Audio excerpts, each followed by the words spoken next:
Hey, I am Jason, and I'm here today with a very special guest who has a lot of experience when it comes to AI, selling AI, and I'm very excited to dive into the conversation because he has a different perspective on, well, niching down or not niching down, and well, he's been selling his AI solutions for anywhere between 5 to 120K per solution. So I'm very excited to dive into this. A man who obviously knows how to find the right market or find the right people to talk to, and I'm very excited to dive into this and share some of that with anybody listening here. So Justin, do you mind, so the name is Justin Lee here. I almost just dove right into this here without introducing you by name here. So Justin, do you mind just going ahead and sharing a bit of how you got into this, what you did before you got into AI, and kind of what got you started into this at the caliber that you're at? Yeah, absolutely. Thanks for having me on, by the way, Jason. I appreciate all this. Yeah, so I got started into AI because I was looking for a better way to automate my business at the same time while I was trying to build a house. For those that don't know, I've got a big backstory on my house. I took 3 years out of my career to build it by myself. It's not a small house by any means, and I did every square inch of it by myself.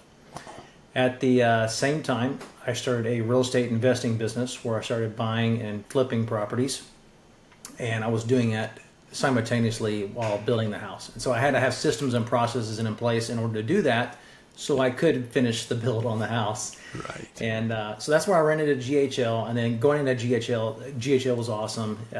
It allowed me to do a lot of things, but after I finished the build on the house, I started realizing, hey, look, in order to scale my business further, I'm going to have some other things. So I started building my own AI tools and integrating that in with GHL. And then at the same time, I started talking about that to other people in real estate, other investors, and they were interested in it. And then that's where it kind of grew.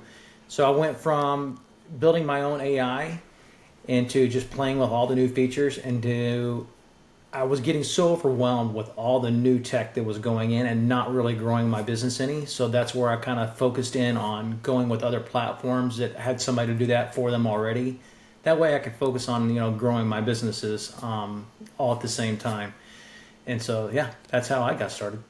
So it's out of the need that you had for yourself that got you into it. From there, continued. The same with me. It's kind of how I even learned about AI, AI voice and chat specifically. And for anybody listening here, so we are specific. A lot of this conversation will apply to almost any like AI agency type stuff, but we are specifically talking about assistable and reselling or the selling that as your product. So that's kind of where we come from in this case. Now, when it comes to, so you got into this kind of in the real estate market, you started selling this to other real estate agents. Is that kind of where you stayed? Is that still kind of the niche overall? The niche has really been kind of GHL focused. So the last couple of years, I've been doing custom builds inside of GHL, and that's where a lot of my current clients actually come from is word of mouth. They're all referrals, mostly referral based. So they've either seen me, heard of me, or they've seen something that I've done and they want to be a part of it. I also do a lot of events and like trade shows and different things like that. And so that's not myself. I just attend them. And then I just talk to people. I communicate with them, and I just let them know. And I'm excited about what I've got going on and the way tech is going and how it helps businesses. So. Yeah, exactly. So out of the solutions that you're providing, has it been only AI chat and voice? Has it been, aside from obviously GHL with AI voice and chat? Up until the last, I'd say three, maybe, yeah, probably just 3 months, I've been doing strictly chat assistance of AI of some form or fashion. It started off as just widgets, and then we integrated AI into it, of course, and then it's kind of grown from there. Over the last couple months, though, it's really grown, and we're really start focusing on the whole turnkey aspect and not just like AI voice and AI chat, but it's total encompassment of AI into the acquisition of a business. Mm-hmm, mm-hmm. So it's kind of a comprehensive solution in that case. And yeah, that's really cool. That's really fascinating. And you're saying you're going to trade shows and a lot through the networking. So that That's something that many people wouldn't really put that much thought into or even do, because it's like I like to work from my basement, or that type of thing, right? They don't want to go out and about. At the same time, many cases the relationships are formed in person. So can you speak a bit more to that and what you've seen? Like, is that, obviously that's a good way that you've used to start this. Is that kind of the way you're planning to go with this long term as well? Kind of what's your It's thoughts and actually one of my strategy? favorite ways to get my leads is going and meeting people at different things. So when I go to RIAs or or anything else like that, I usually do not leave with any less than 3 to 6 leads. And these are good leads. These are not just like cold leads. These are warm leads. They've heard about what I'm doing. They've probably tested it by calling into something that I have, or maybe I showed them there at the trades or whatever. But automatically, as soon as they meet me, we trade info digitally. So automatically, they're already in my system. They're already getting follow ups, newsletter invites, different things like that. And so that's actually one of my favorite ways to meet new people and also new prospects as well. So Do you see that many people see the AI voice and chat world to be quite saturated? Like, do they have that type of demo a lot, or do you not? I'm curious about your experience on that. yeah, so I think as far as us on our end, we're seeing it saturated because what's happening is all the other people that are out there, they're actually targeting us because we're going in and looking at their other products. So it's one of those things where you got to ignore the noise because AI is fairly new. It's kind of like the internet when it first came out. Everyone was kind of weird about it and different things like that, and don't really know anything about about AI. So what you're seeing and what you're hearing out there is just other people promoting and going into business like this. But you have to remember, there's 20 million businesses all across, the United States, or even outside of that, that you could have as a potential client. So it's not a saturated market by any means. But what you have to focus on is giving a good product away. Don't focus on the product itself, but the service. Find a solution to what their pain points are, and then go from there. Can you speak to that a little bit more as far as finding the pain points and potentially what you see as good things to go for? Like, how do you select? And this kind of brings us to the niche thing. I would love to hear if you want to share about your niche, kind of how you're going about that, what you recommend others to do, and then also exactly this.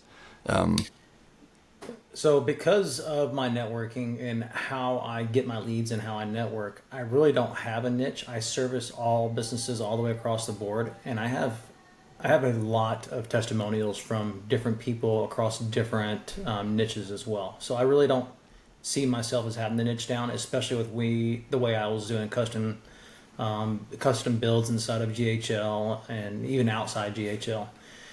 So I really don't niche down. I could totally understand the power of niching down, especially if you're in a market where um, I happen to know a lot of markets because I've had a number of different businesses over the last 25 years, and so I'm very familiar with all the markets out there, a lot of the markets anyway. And as far as your outreach and how you present yourself and your product, if different businesses will have different problem areas and solutions they need, even if it's in the same niche, because of how they've structured it up to that point. So if they have a lead problem, then you're going to become a lead gen business, and that's really not something that I would suggest you focus on as lead gen, because it's a very commoditized business. There's tons of lead gen businesses out there. yeah. I would focus more on clientele that have lead generation down already, and now they're being saturated. So they're having problems getting to leads fast enough, or maybe qualifying them, or maybe they want to scale their business past where they're at right now, but they feel stuck because they can't really get everything together and automated enough to actually focus on that scale. And so those different aspects that you're working within those businesses, if you can solve those for each and every person that you talk to, instead of having just, one package, one size fits all. That I feel is going to help you succeed and land more leads by doing that, because you're not going to limit yourself on what you're able to do. It also speaks to the point as far as the quality of your lead you're getting at that point, right? Because you're speaking to someone that already has the marketing dialed down, which means that they're probably already doing fairly good, which means that they have more money to spend. Mm-hmm. And is that's something you kind of been obviously taking, like you've seen that, and now your prices, the way you were previously talking about it, before, like on the other call the other day, you're able to charge a bit bigger amounts to actually make it worth your custom builds, which I think that might be one of the reasons why so many people would talk about niching down. As okay, well, if I can only charge $5,000 for my build out, but it's a big old custom thing where I'm going to be doing support on for 3 months or 5 months to even just, like you need to have more for that. Can you speak to that a little bit as far as how the complexity and the pricing, how you'd kind of work that together? So a company that's only netting $100,000 a year, if they're only netting $100,000, that means they have a lot of expenses they've paid throughout the year. They're probably, that their gross should be in the high sixes at that point if they're netting $100,000. So if you have to take an effect like your pricing structure, when you go to price something out, what you want and how you should price your product literally should be 1/3 of what their net is going to be, either in savings or in gross.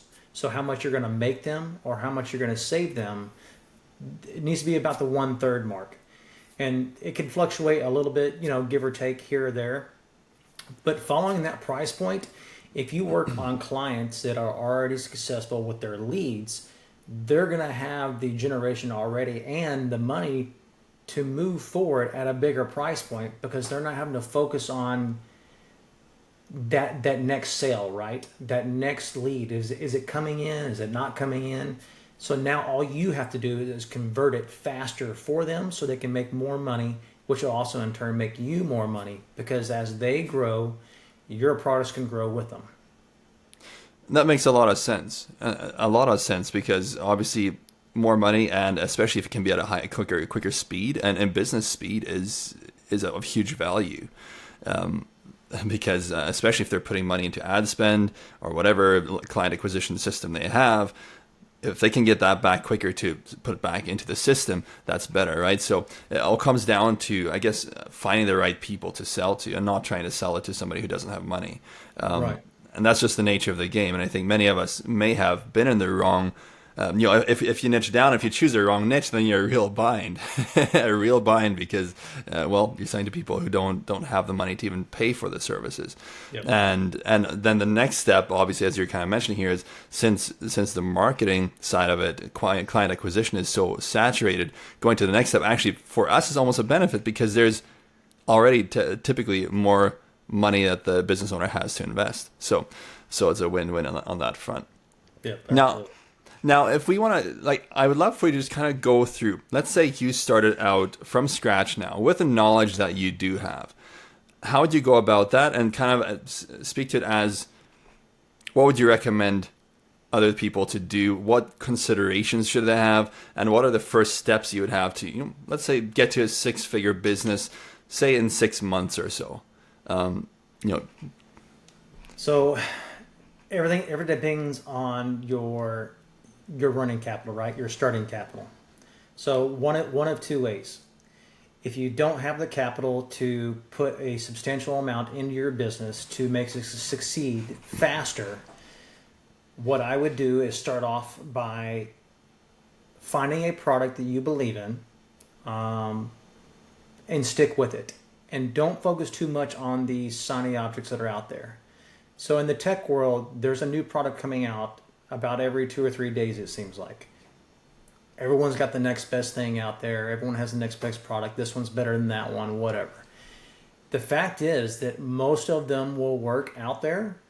It's just a matter of how you are going to implement them and then move forward with that product. And you don't have to necessarily stay with that product for the life of whatever it is that you're doing, but use that to grow your business.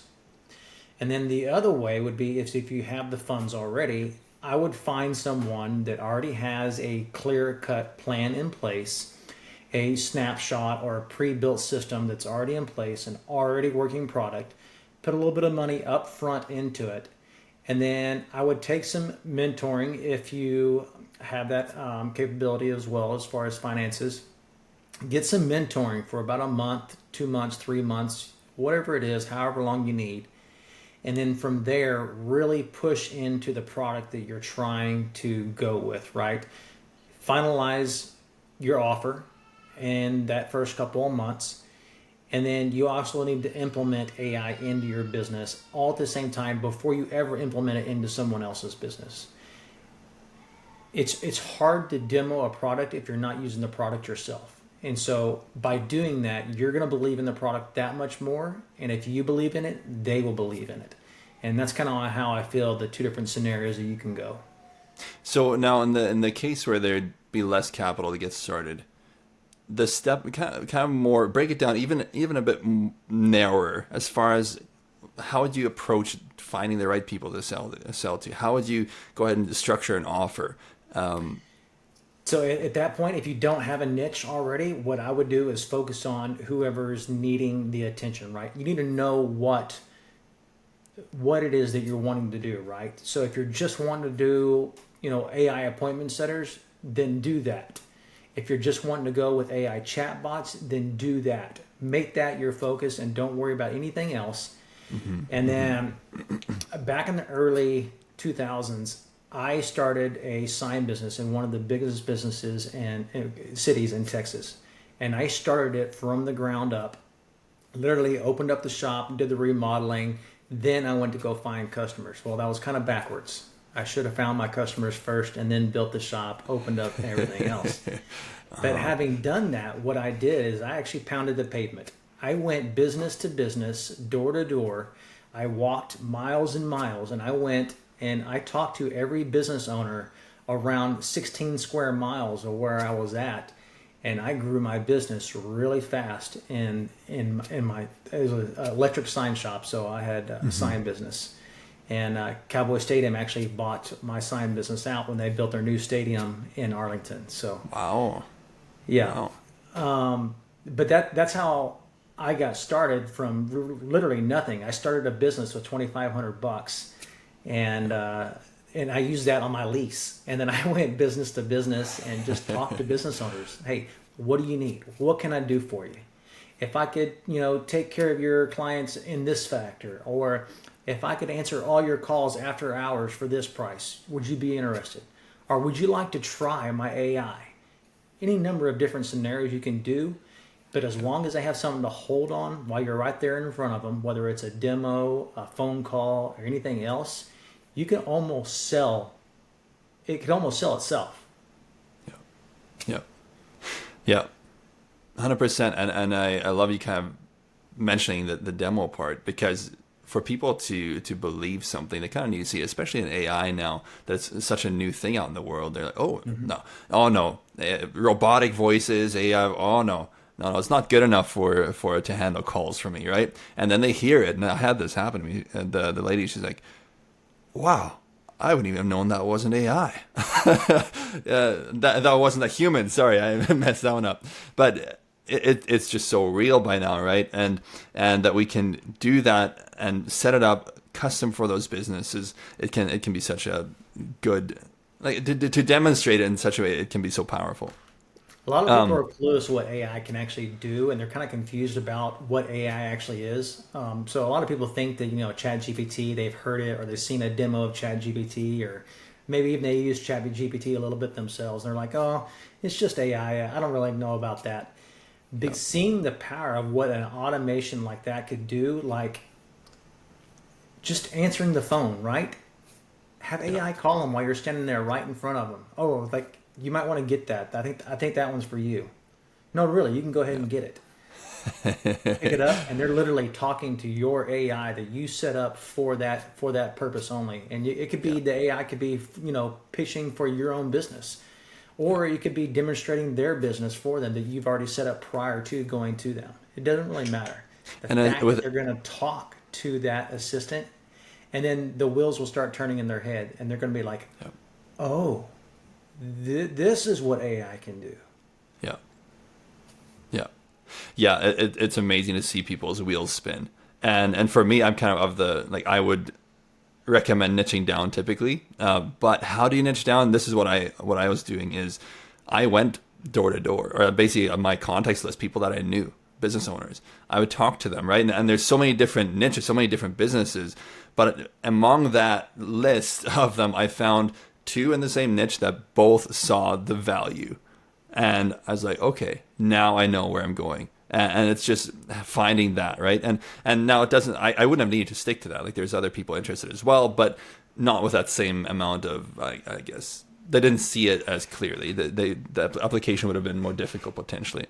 And so, but having that is so powerful. Now, you being the networking expert, when you approach some business, you walk into a business. In many cases, they might have, the owner might not be there, or maybe they have a receptionist that kind of steers people away and doesn't allow them to, a gatekeeper. What do you do? How do you go about it? So a couple different ways. You can ask if they have a card. You can see when they're going to be back. You can say, okay, well, here's my card. Can you have them give me a call when you get the chance? It's about, trying to increase their revenue in their business, and I can do it in a matter of no time at all. There's a number of different approaches you can do, but trying is really all you can do is try. Because if you don't try, nothing happens. But if you try, a lot can happen. Yeah. Yeah, 100%. And now, so let's just say you now have 5 different people that are very, very interested. What does a sales conversation look like? And then after that, we're going to dive into a bit of the fulfillment side. Yeah, so sales, actually, we have AI actually goes and pre-qualifies all our clients ahead of time. So when they book a time into the calendar, it's actually a qualification call. And that qualification call is done by AI. And it's basically just to have a conversation with them, to ask them a few things about their business, what their goals are, what they'd like to see for revenue for this year, next year, and problems they may be facing in their business right now that they would like to be better, right? So any manual tasks they have, about how many hours they're spending on those manual tasks, and then ask if they think that they are losing leads because they're not present or they can't get to them fast enough. And what you're really doing is you're really setting them up to hit all their own pain points naturally. And that's what you're doing. So you're getting them to actually focus and realize, oh yeah, I guess I could be losing clients because I'm not answering the phone after hours. Or, you know what, there's been several instances where someone's called me in and I just couldn't answer the phone because I was busy, or any number of different things. But you're actually hitting all those pain points.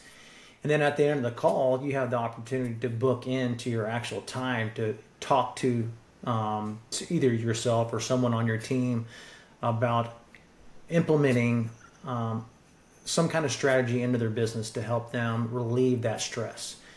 And then as you're doing that, when I get on my sales calls, is we actually go through the whole pitch and then ask them if they've had a chance to demo the AI yet.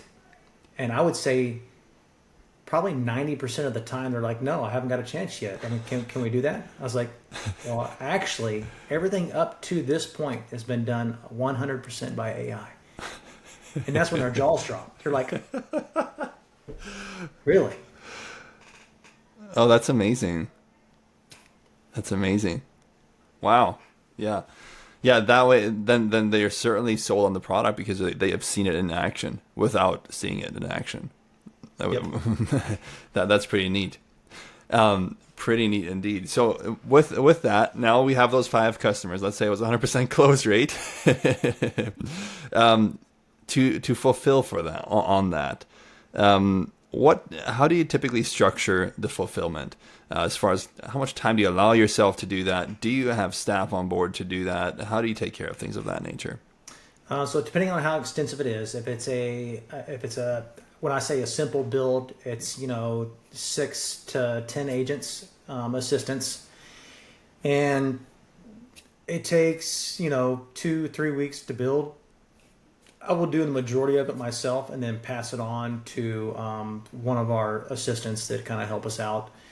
And then the bigger builds, I'll actually sub portions of it out. So if we're doing one that is for a company and they plan on growing their revenue by $1 million, and we're turning the whole business around and implementing AI all the way across the board from emails to accounting to everything else, I sub a portion of that out to contractors, whether it be from Upwork or my networking or anything else along the lines.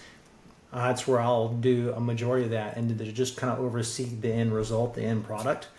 But I pretty much engineer everything up front. Okay, this is what we need to do. This is how it needs to be done, and this is the time frame I need it done in. Can you do it? Yes or no? Yeah. Yeah. So that does mean that you have a good understanding of the tools that you use. So you can engineer it for sure. But it also gives a very clear guideline for anybody who does the work of what the expectation is and where it needs to be in the end. So I think it's awesome that you pointed that out. Very, very good.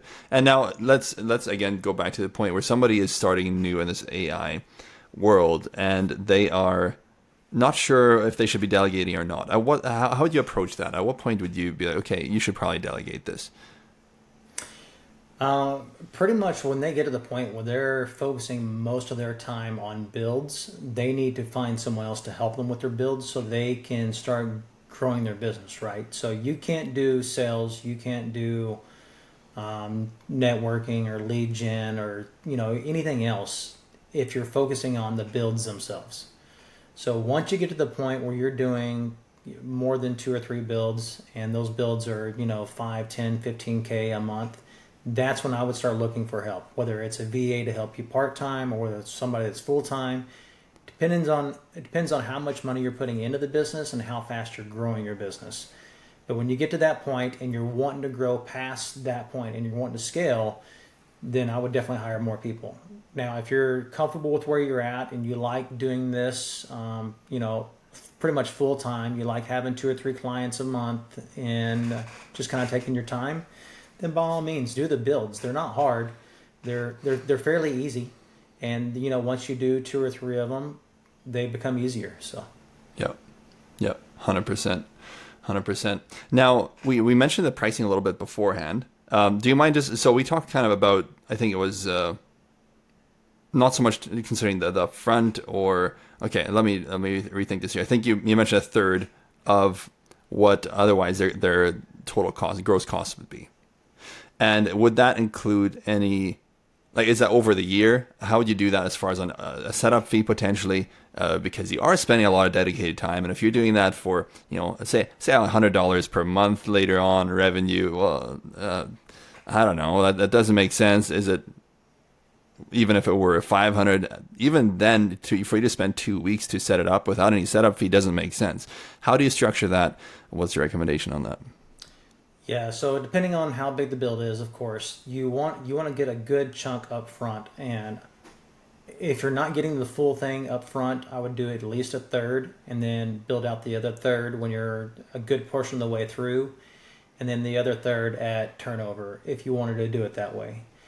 The problem that I found with doing payments is usually when it comes to payment number 3, they're really slow about paying it. And so that's when you run into a little bit of problems. So to compensate that, what we started doing is we started taking a good chunk of it up front as the initial setup. And then we also take out monthly payments as well, but the monthly payments could be revenue based. Every time they hit a price point, it goes up because we're going to support their needs and we're going to grow their business as the price goes up.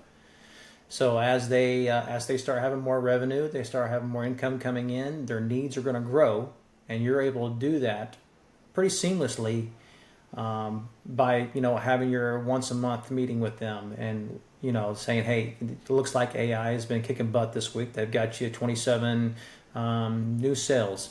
So it's like you put on 15 new roofs because of AI this week. Anything like that. So always keep track of the reporting and what's going on. And you can really set it up however you want. MMR MRR is the name of the game here. You always want the monthly recurring revenue, and if you can figure out how to do that, that's where you're going to make the most money in the long run. Yep. We also charge yearly licenses fees. So if we do a 15K build, that 15K bill would be upfront. Usually the 15K bill will have a $500 to $1,000 monthly payment to go along with it, basically for support, usage, different things like that. And then we do a yearly license fee, and the license fee is pretty much just a give me. It's not going to cost you anything extra, not going to cost usage extra or anything else. It's just a give me.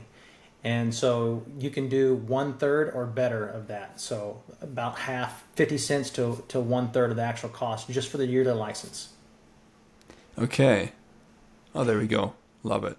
Love it. And that would be kind of an overall license fee, and then the rest could fluctuate depending on usage or on how many And the reason systems we they do have. this is to structure them in a way where, so some of the concern is what happens in a year from now, and technology has changed and technology has shifted. Well, you can say, well, that's why you're paying the yearly license, because as the AI expert, I am keeping you top of market. I'm always going to keep you where you need to be so you never get left behind in the tech side of things. We're always going to keep AI into your business, the latest and greatest, up to an extent, will always be implemented into your business. And that's what that license fee covers. There we go. Nice. I like that, and thanks for bringing that up. I was wondering kind of what your reasoning is, how you'd mention that to the business owner. So It's that's really the good. shift if needed. Yeah, and that is an important part for sure, because I think you yourself have gone through a couple of shifts already Yes. in your solutions. So. And look, now we have you with Assistable here, so it's great. As if I'm speaking from Assistable, I'm not tied to Assistable directly, but okay. So now, when it comes to the last portion here, I just have some hot seat questions and just very quick answers. So when it comes to pivotal decisions in your business, specifically AI, what have some big ones been that kind of changed your career? I think the biggest one is when I decided to go from like a hobby to like a full-time business. So I was doing it just kind of part-time for people here and there, into, well, I'm going to become the AI expert. And I think that's where the shift happened, and that's where people really started taking what I was doing seriously. So that's what I would have to say is, going from hobby to actual business. Now, what do you find as being probably the biggest misconception in AI that you've seen, and that you find you explain it often? Yeah, so the whole GPT thing, that's where a lot of people get misconstrued about what AI really is. And AI, really all it is it's a large language model. It's a glorified chatbot, really. But it's how we're tying those into tools to make their life and their business easier is what we're doing. We're not just using ChatGPT or anything else. We're using that with other tools to ultimately increase whatever they're trying to do, whether it's sales or revenue. I mean, everything goes down to revenue. So, Yeah, it does. Now, if you were to start your AI career over again, is there anything you do differently? yeah, I started off in the shiny object syndrome type when I first started, just jumping from one thing to one thing, and I realized pretty quick that the tech is just changing so fast. There's always going to be something newer and better. And had I stayed with what I was doing 6, 7, even 8 months ago, I could still be doing it and still make a whole lot of money. So, I mean, you don't have to keep making that shift to the newest and best thing. But if you're going to do a total consumption into a business and you're implementing everything into a business, you do need to stay on track of it, just to make sure that you're not falling too far behind. Right. Yeah. Now, 2 tips or tricks that have made your life with Assistable 10 times easier. Ooh, probably not overcomplicating the prompting, not getting too complicated with it.